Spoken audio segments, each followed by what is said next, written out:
Friends, எல்லோருக்கும் இனிய பொங்கல் திருநாள் நல்வாழ்த்துக்கள். ஃப்ரெண்ட்ஸ், இந்த செடியில் எவ்வளோ பூக்கள் கொடுத்துருக்காரு பாருங்க. இதெல்லாமே கடவுள் செயல் தான்.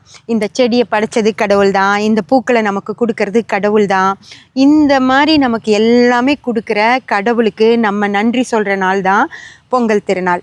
அதாவது பழங்கள், காய்கறிகள், தானியங்கள் இது எல்லாமே நமக்கு கொடுத்து நமக்கு பசியை ஆற்றுற அந்த கடவுளுக்கு நன்றி சொல்கிற நாள் தான் பொங்கல் திருநாள்.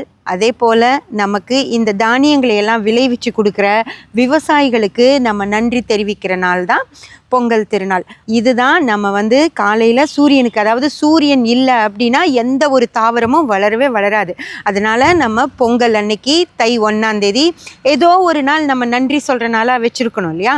அந்த மாதிரி நம்ம தை 1ஆம் தேதியை நம்ம உழவர்களுக்கு நன்றி சொல்கிற நாளாகவும் தானியங்களை நமக்கு கொடுக்குற கடவுளுக்கு நன்றி சொல்கிற நாளாகவும் தான் வச்சுருக்கோமோ தவிர கடவுளை கும்பிட்டே ஆகணும் அப்படிங்கிறதெல்லாம் கிடையாது.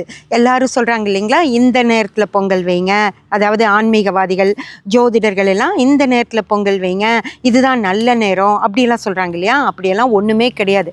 நல்ல நேரம், கெட்ட நேரம் அப்படியெல்லாம் இல்லை. கடவுளை கும்பிட்றதுக்கு எதுக்காக நல்ல நேரம்?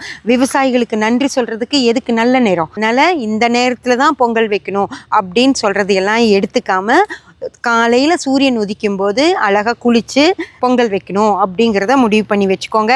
அதே போல் மாடு இருக்கிறவங்களுக்கு தான் மாட்டு பொங்கல், ஓகேங்களா? அந்த மாடுகளுக்கு நமக்காக உழைக்கிற அந்த ஜீவன்களுக்கு நன்றி சொல்கிற நாள் தான் மாட்டு பொங்கல். மாட்டு பொங்கலுக்கு கடவுளை கும்பிடணும், காணும் பொங்கலுக்கு கடவுள் கும்பிடணும் அப்படியெல்லாம் இல்லை. அதுவும் காணும் பொங்கல் அன்னைக்கு பொங்கல் வச்சு கடவுளை கும்பிடணும் அப்படிங்கிற விஷயம்லாம் ஒன்றுமே இல்லை. காணும் பொங்கல் அப்படிங்கிறது நம்ம சொந்தங்கள்லாம் நம்மளை தேடி வர்ற நாள்.